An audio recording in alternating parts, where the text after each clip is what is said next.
আসসালামু আলাইকুম। আমাদের শহীদ তালিমুল কোরআন ফাউন্ডেশনের যে 40 দিন ব্যাপী ট্রেনিংটা হয়ে গেল, সেটা আগামীকাল তাদেরকে বিদায় দেওয়া হবে। আমাদের এক্সাম চলমান, লিখিত এক্সাম হচ্ছে আলহামদুলিল্লাহ।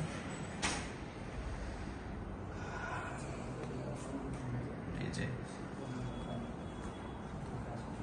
অ্যাকচুয়ালি তারাও চেষ্টা করেছে, আমরা সর্বোচ্চ আমানতদারি রক্ষা করে আমাদের পরীক্ষাটা নিয়ে যাচ্ছি ইনশাআল্লাহ।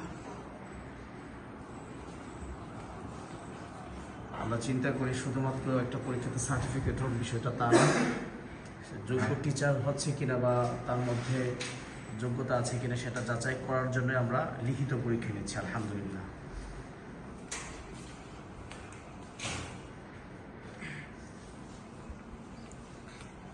এতটা ফাঁকা ফাঁকা বসায় দিয়েছি যে ওই রুমও আছে, পরীক্ষা হচ্ছে, যেন কোনোভাবেই একে অপরের সাথে কোনো ধরনের ঘেঁষাঘেঁষির যে ব্যবস্থাটা না থাকে আলহামদুলিল্লাহ।